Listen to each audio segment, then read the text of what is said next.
In 12 years of medical practice, I've seen everything from the aftermath of car crashes to tumors the size of footballs. I've scanned bodies so mangled they no longer resembled people. But it was one MRI, one single scan that made me leave the field for good. My name is Dr. Alan Weiss. I was a board-certified radiologist trained at the University of Michigan, and I practiced at Holloway Medical Center in East Brenton, Michigan, for just over a decade. Before what happened, I had a spotless record. Clean diagnostics, well-respected among colleagues, no malpractice complaints. My job was to look and to know what I was looking at, to see inside people without ever meeting them face to face, to make sense of patterns, tissues, densities, and shadows. But there was one image I still can't make sense of. I never will. This took place in October of last year. It was a Wednesday, October 18th, night shift. I'd volunteered to cover for Dr. Kim, who had a family emergency. That meant I was on duty from 7 p.m. until 7 a.m. in the diagnostic imaging department, sub-basement level, 2 floors below the ER. We had 3 techs on rotation, 2 CT techs, 1 MRI, routine stuff, mostly emergency scans from the ER, stroke alerts, abdominal pain, possible spinal fractures, the usual. Between 7 p.m. and midnight, it was quiet. A couple head CTs for minor head trauma, a pelvic MRI for suspected endometriosis, normal, clean, nothing out of the ordinary. At 11:52 p.m., a call came in from ER triage. They had an urgent referral. The patient was male, mid-40s, presented with acute disorientation, non-verbal, responsive to pain only, no external injuries, vital signs stable, BP 115/72, pulse 86, temperature 98.7, blood glucose normal, no signs of stroke on initial CT, no head trauma, but his eyes were fixed, pupils reactive but not tracking. He had not spoken since EMS picked him up from a parking lot near I-94, where he was reportedly found standing barefoot, staring at a street lamp. His name was listed as John Doe. No wallet, no phone, no ID. ER cleared him for MRI at 0:34 a.m. RO-encephalitis was the clinical indication. I signed off the order and told Liz, the MRI tech, to prep the scanner. I remember checking the imaging protocol myself. Standard brain MRI, T1, T2, flare, DWI, and post-contrast if needed. The patient was wheeled in by security, not a nurse. That struck me. Usually we get a transport orderly or a nurse if it's ICU. But here it was 2 security officers. One of them Paul I knew. He looked uneasy. Said the guy was quiet, didn't move, didn't even blink when they strapped him onto the gurney. Just watched the ceiling like he was reading something on it. MRI began at 0:59 a.m. The first 3 sequences were fine. Axial T1, sagittal T2, flare. I was half watching the images stream in live on PAX, while eating vending machine pretzels.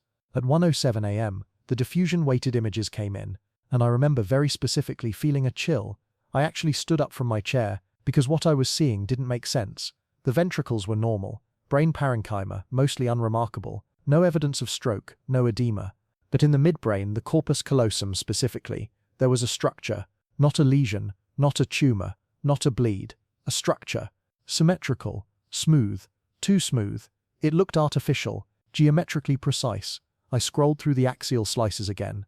It measured approximately 4 millimeters in diameter, perfectly round, centered directly at the junction of the genu and the body of the corpus callosum, not calcified, not enhancing, but it cast a signal void, like metal, but no prior craniotomy, no implants noted, no surgical history. I called Liz on the intercom, asked her to check for any piercings or implants again. She said he had none, no scars, nothing metallic was declared. I ordered a plain film X-ray of the skull immediately. The MRI was paused while the patient remained in the bore. I reviewed the scout images again, zoomed in. The object was still there. X-ray came back at 1:21 a.m. I'll never forget that timestamp. The skull appeared normal, but the same object, this void, appeared radiopaque. Again perfectly round. I asked Liz to pull the patient out. She did. Said he hadn't moved the entire time, eyes open, breathing shallow, no signs of distress. But when she unlocked the headrest, she said he whispered something. I didn't believe her at first. She was shaking when she came into the control room. Said he whispered, "You see it now, don't you?" I went in myself. I had to. I don't usually interact with patients, but I needed to see this man. He was still lying there, still looking at the ceiling. "Mr. Doe," I said, "can you hear me?" His eyes shifted, just barely. I saw it. Not much, maybe 0.5 millimeter, but enough to know he heard me. I asked again, "Do you know where you are?" Nothing, just the faintest twitch in his jaw. Then he blinked. once, and I swear to God his pupils dilated in response to my voice. I checked his chart again. BP steady, oxygen 99%, no sedation, no IV medications except fluids, neurologically unremarkable, except for mutism and fixed gaze. At 1:32 a.m., I returned to PACS and began reviewing the raw data again. I was documenting everything. I was going to flag this for neurology. I took screenshots, wrote preliminary notes, logged it into the URIS system, but by 1:52 a.m., the file was gone. I don't mean it was moved, I mean it was gone. The patient's name was no longer in the system, the accession number didn't exist, even the raw DHICOM data wiped. I tried reloading from the local drive. Nothing. It was as if we never scanned him. Even the scout image was gone. Liz came into the room, pale as a ghost, said the scanner was rebooting on its own. I checked the console. Sure enough, it was running a full system diagnostic, which only happens during scheduled maintenance, or if someone forces it manually, but no one had touched it. I called EI. No answer. At 2:05 a.m., I went back to the scanner room. The gurney was empty. No patient, no security detail, nothing. Liz hadn't seen them leave. No transport request had been submitted. No nursing report filed. I called EI. They had no record of the patient ever being admitted. The triage nurse, a different one from earlier, said no one matching that description had been brought in all night. The security desk said they didn't dispatch anyone to imaging. I asked for the CCTV footage. Here's where I started to unravel. The cameras, all 4 of them in the imaging suite, showed static between 12:40 and 2:15 a.m. Every file from that window was corrupted. The hallway camera showed no one entering or exiting MRI. No patient, no tech, not even me. The logbook was blank. I went home at 6 that morning and slept for maybe 45 minutes.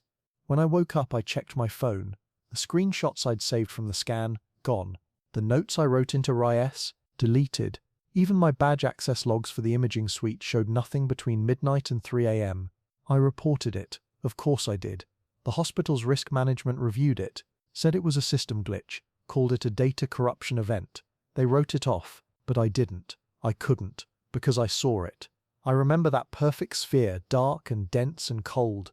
I remember that whisper, the one Liz swore she heard. I remember his eyes and how they looked straight through me like I wasn't even there. That was my last shift. I haven't worked in medicine since. I took a leave of absence the next day. I told them it was stress, burnout. That wasn't a lie. I was unraveling. The day after that shift, I went back to the hospital as a visitor, just to get into the building, walk the halls, and confirm that it wasn't all in my head, that I hadn't imagined the MRI, that there was still a diagnostic imaging department, that I still existed. I went to the 3rd floor administrative wing to request copies of the previous night's ER logs. I had the right. As attending staff on duty, I had access privileges to incident reports within 24 hours of submission.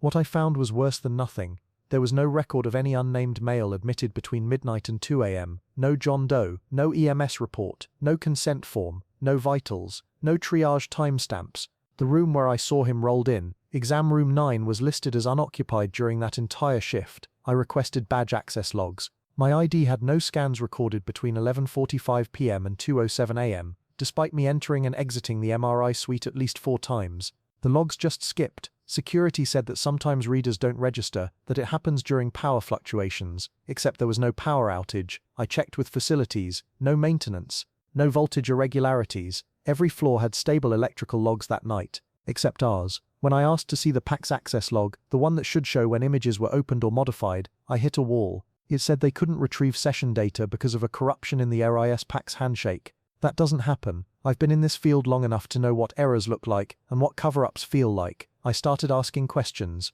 Carefully, quietly. I spoke to Dr. Kim, who'd been off that night. She told me she had heard something, a rumor really, from a CT tech who worked the week before. A scan had gone missing. Not the data, the patient. Same thing. No record, no ID, no follow-up, just gone. This had apparently happened once before, a few months back, during a night shift. Different attending. No documentation, just a blank spot in the system. I asked who the attending was. She didn't know, or wouldn't say. That night I pulled the PACS server logs myself. I accessed them from a terminal I knew wasn't monitored, an old console in the radiology reading room. I was looking for system activity during the time of my scan, something to confirm it happened. I found exactly 2 entries.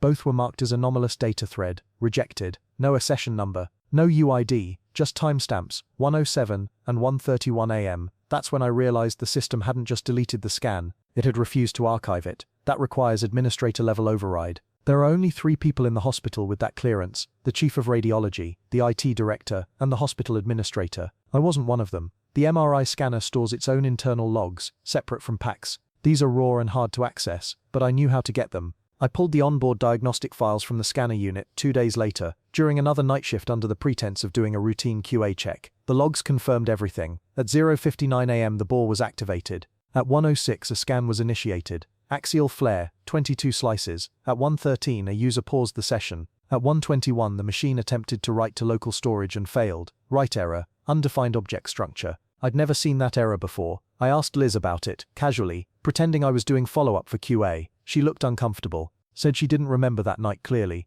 that the scanner had rebooted on its own and she'd filed a report. I asked to see it. She said there was no record of it in the system. The worst part, she started crying, quietly. She tried to hide it, but I saw. I asked her, gently, what she remembered. She shook her head, said it was just a strange night, that sometimes patients disturb you, especially when they don't talk, when they just lie there and watch. She said, he looked like he'd been waiting a long time. That's what scared me. It didn't make sense. None of it did. I began obsessing. Every moment of that night, every frame of that scan, burned into my memory. I started sketching the structure I'd seen. I had nothing else, just that, a perfect sphere, dark, uniform, embedded at the corpus callosum. It wasn't a lesion, not a cyst, not a hemorrhage. It wasn't anatomical. I showed the sketch to Dr. Langford, an old mentor of mine, now retired. I told him it was from a rare journal case. He studied it for a long time, then asked if it was some kind of artifact, maybe a coil error, or ghosting from hardware. When I told him it showed up on both MRI and X-ray, he fell silent. Finally he said, that's not possible. If it casts a void on MRI and it's radiopaque, that's metal, surgical grade, but it's too small for a shunt, too perfect for a foreign body.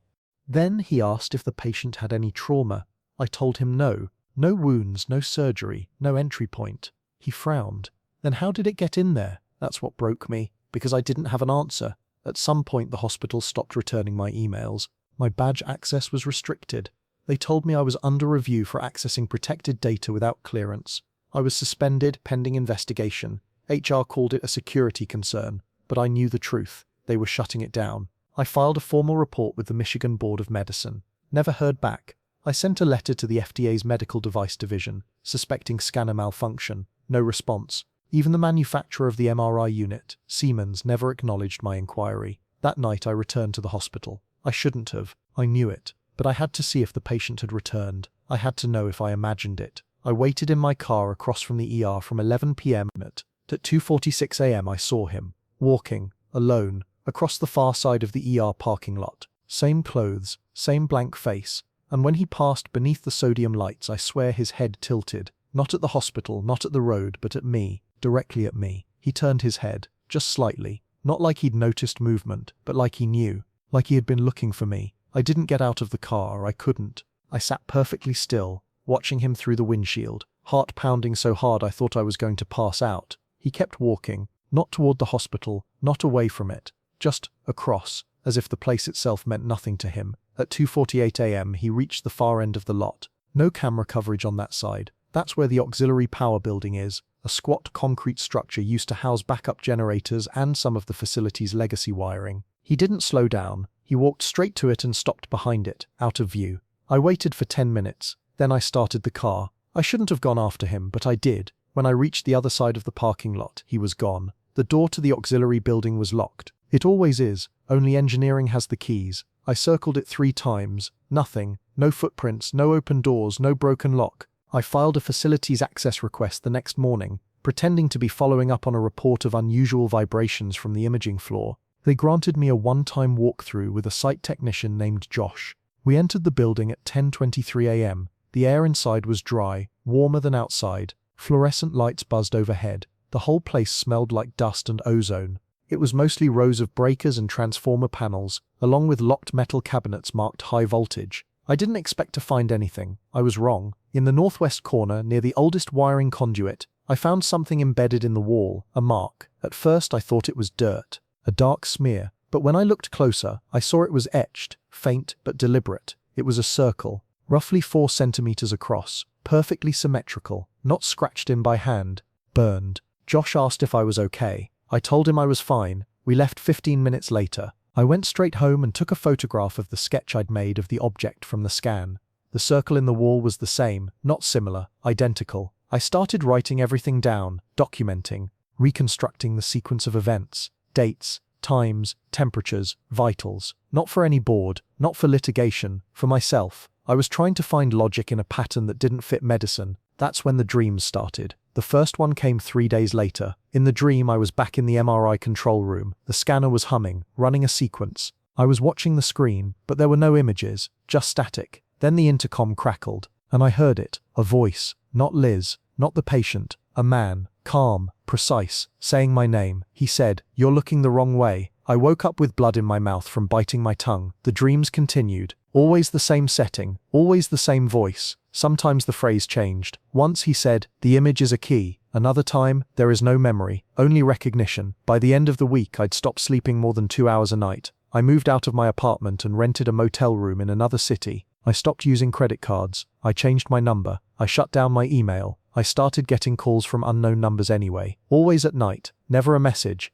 Just a ring or two. Then silence. I visited a friend in IT, someone I trusted, and asked him to help me run diagnostics on my phone. It had been accessed remotely. There were background processes active from an unsigned package. He said it wasn't malware. It was something else. Something he hadn't seen before. It was called scanner.task. He tried to delete it. The phone bricked itself. I threw it in the river. At this point I realized the hospital wasn't just ignoring me. They were watching me. Not officially, not on paper, but it was obvious. People I used to work with stopped talking to me. One radiology tech crossed the street when she saw me coming. A nurse I dated for a year blocked my number. One night I went back to the parking garage at Holloway Medical, just to see. The badge readers had been replaced. The cameras had changed angles. Even the security desk. New faces. It was like the hospital had erased the entire shift I worked there. Like they were scrubbing history. I checked online job boards under an alias. They had posted my old job. Position open, staff radiologist, level 1 trauma center, no mention of termination, no record of my resignation. I tried accessing the Michigan Medical License portal. My credentials still existed, but they were inactive. Listed as suspended, administrative hold, no reason, no contact number. I contacted an old professor from residency, asked him if he'd ever heard of a case where data erased itself, where a scan could show something that shouldn't exist. He was kind, polite, listened carefully. Then he asked a question I wasn't expecting. "Have you spoken to anyone from neurology?" I told him no.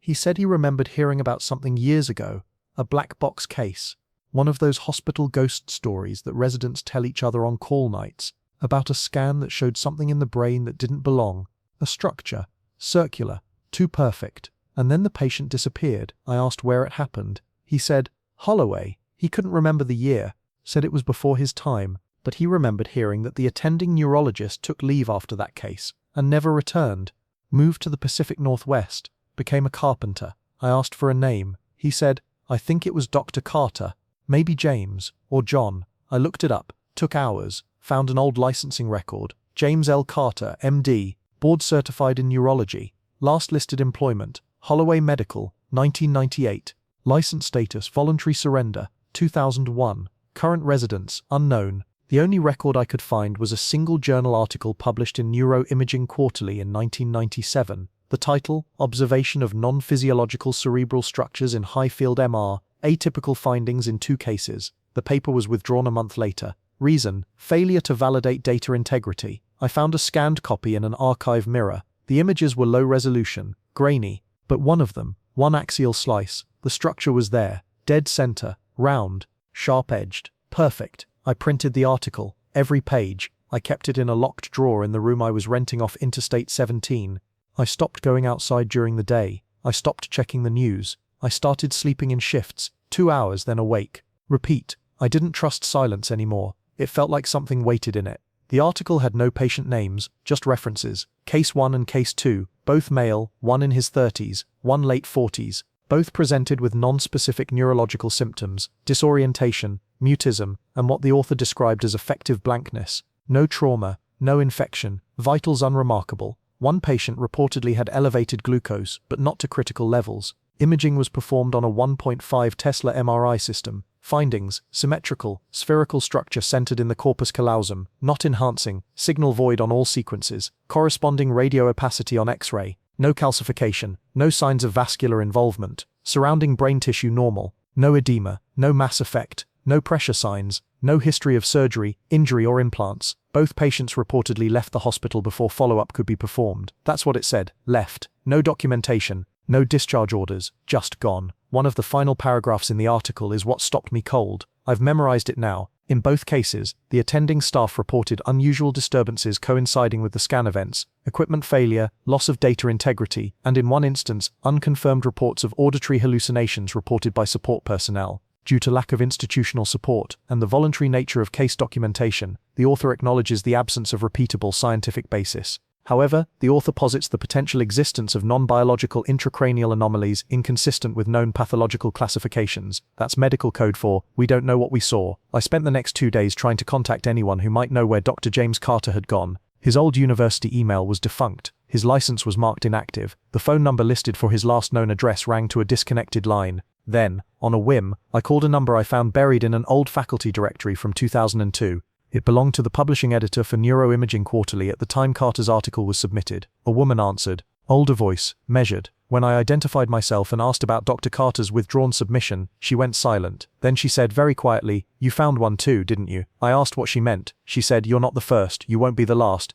but you should stop now, before it sees you again." I asked who or what she meant. She hung up. That night, I received a brown envelope slid under the door of my motel room. No return address. Inside was a single photocopied page from what looked like a medical chart. It had been redacted, heavily, but the imaging slice was clear. I recognized the sequence. It was axial T2, same protocol we used. There it was again, the object, perfectly spherical, exact same position. Same void, same diameter, 4 millimeters. There was one additional notation scribbled in handwriting at the bottom of the page. Eyes were open, patient not breathing, still aware. I checked out of the motel an hour later. I drove south, slept in rest stops, used cash only, changed my appearance, grew a beard, wore hats indoors. I was losing track of time, until something changed. I started seeing it, not just in scans, in real life, circles, perfect ones. Scratched into the back of a metal road sign on Route 30, burned into a wooden park bench outside a gas station in Iowa, drawn in condensation on the window of a Greyhound bus I was never on. It wasn't just me. At a diner in Indiana, I heard a man talking on the phone in the next booth. He kept saying, "No, it's still there. I can feel it." I saw it again in the sink. I glanced over. He was holding a napkin, trembling. There was a crude circle drawn on it, with ketchup. He caught me looking. For a split second his expression froze. Then he smiled. Too wide, and said, "You're not ready yet." I left immediately. By the end of the month I couldn't go more than a few hours without seeing it, sometimes carved into wood, sometimes printed inside my own books, once in my own eye. I saw it in the mirror, at the edge of my iris, just for a second, then it was gone. That night I called Liz. I hadn't spoken to her since the hospital. I didn't expect her to answer, but she did. She sounded tired, older, like years had passed since I saw her. I asked her what she remembered. She didn't answer right away. Then she said, "Alan, I don't know how to tell you this, but I had the scan reviewed. I kept a copy. I backed it up the night it happened, on a private server, offline, just in case." My heart raced. "You have it." "I had it," she said. "I opened it yesterday. It was corrupted." "What do you mean?" She was quiet for a long time. When I tried to play the sequence, she said, it started showing frames that weren't from the scan. They looked like rooms, a hallway, faces. Then it shut down. I asked her if she remembered what the faces looked like. She said one of them was mine. I asked if she still had the file. She said she deleted it. Then she said something I still hear in my head every night. "It doesn't want to be recorded, Alan. It only wants to be seen."